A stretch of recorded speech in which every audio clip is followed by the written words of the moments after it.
नमस्कार विद्यार्थी मित्रांनो, स्वागत आहे आपलं यूट्यूब चॅनल ज्याचं नाव आहे मोहित मोटिवेटेड एक्झाम चॅनल। आज आपण बघणार आहोत MHA-TET म्हणजे महाराष्ट्र राज्य शिक्षक पात्रता परीक्षा 2024 साली घेण्यात आलेल्या पेपर 1 मधील मराठी विभागातील प्रश्न। चला तर मग सुरुवात करूया व्हिडिओला। सुरुवातीला आहे पॅरेग्राफ। प्रश्न क्रमांक 1 ते 3 साठी सूचना। पुढील उतारा वाचून त्या खालील प्रश्नांची उत्तरे दिलेल्या पर्यायातून निवडा। उतारा आहे, आपल्यासारख्या सामान्यांना शब्दा वाचूनचे संवाद भारावणारे नाही की परवडणारे नाहीत। आपल्याला कठीण, साधे, सरळ, वक्र असे का होईना पण बोलणे आणि ठणठणी बोलणेच हवे असते आणि या बोलण्याचे किती अनंत प्रकार असतात।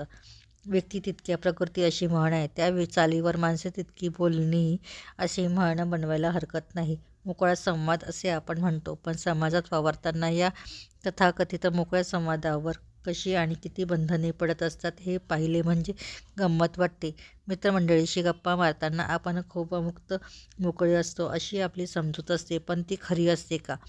आपणाला एकमेकांचे अनेक गुणदोष, एकमेकांच्या जीवनातले बरे वाईट तपशील ठाऊक असतात, त्यामुळे तेथे कधी मोकळ्या गप्पा होत असल्या तरी अनेकदा नात्यातल्या जवळकीमुळेच कधी कधी एक चमत्कारिक घडलेपणाही अनुभवला येते। एकमेकांची मते, आग्रह, दुराग्रह ठाऊक असल्यामुळे मतभेदाचे अवघड विषय बहुधा बाजू आपण शिफातरीने टाळतो। वृत्तीतली हळव्या जागा, स्वाभिमानाची ठिकाणे माहीत असल्यामुळे बोलताना त्यांना कुठे धक्का लागणार नाही, समोरच्या व्यक्तींचे मन दुखावले जाणार नाही याची सतत काळजी घ्यावी लागते। चला तर मग आता करूया प्रश्नांना सुरुवात। प्रश्न पहिला, व्यक्ती तितक्या प्रकृती या म्हणीचा अर्थ कोणता?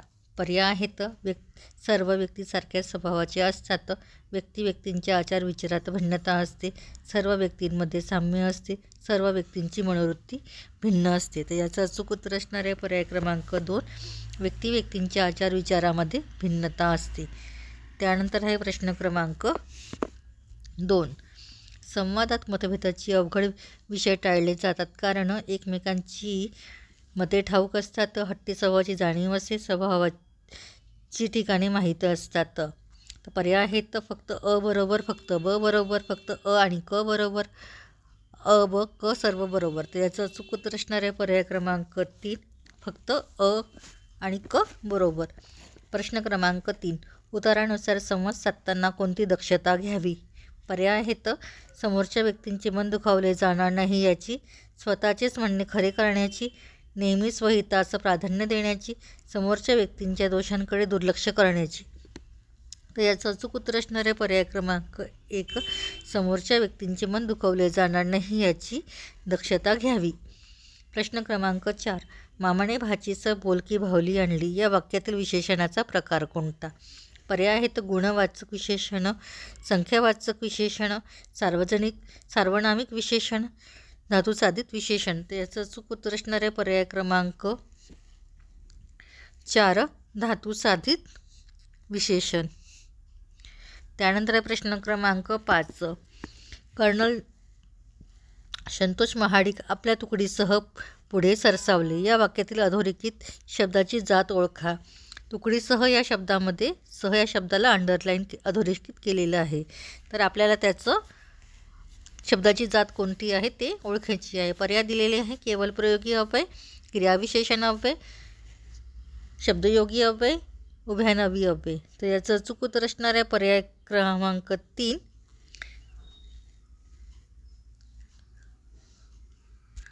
शब्दयोगी अव्यय। त्यानंतर आहे प्रश्न क्रमांक 6, आम्ही पूर्ण दिवस पाण्यात डुंबलो अधोरेखित शब्दाच्या विभक्तीचा कारकार्थ कोणता? इथे पाण्यात हा शब्द अधोरेखित केलेला आहे, त्या शब्दाचा आपल्याला विभक्ती कारकार्थ कोणता आहे ते पाहायचं आहे। पर्याय आहेत, कर्म, अधिकरण, करण, संप्रदान। तर याचं अचूक उत्तर असणार आहे पर्याय क्रमांक 2, अधिकरण। त्यानंतर प्रश्न क्रमांक 7, पुढीलपैकी नपुंसकलिंगी नाम ओळखा।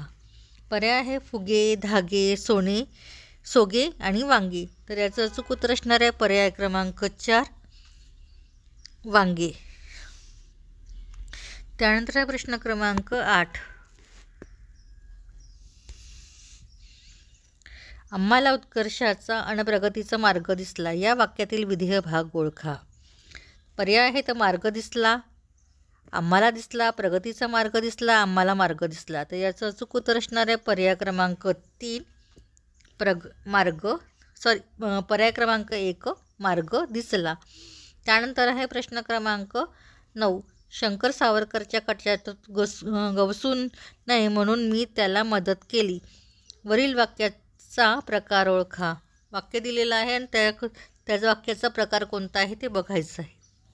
पर्याय आहे केवल मिश्र वाक्य, संयुक्त वाक्य, अज्ञार्थी वाक्य. तर याचं अचूक उत्तर असणार आहे पर्याय क्रमांक 2 मिश्र वाक्य. हा वाक्याचा प्रकार वरील वाक्यामध्ये ओळीमध्ये आहे. त्यानंतर आहे प्रश्न क्रमांक 10. पुढीलपैकी मूर्धन्य वर्ण कोणता? पर्याय आहेत थ, ळ, ख आणि स. तर याचं अचूक उत्तर असणार आहे पर्याय क्रमांक 2 ळ. हा वर्ण मूर्धन्य आहे. व्हिडिओ आवडल्यास व्हिडिओला लाईक करा, शेअर करा, कमेंट्स करा आणि चॅनलला सबस्क्राईब करायला विसरू नका.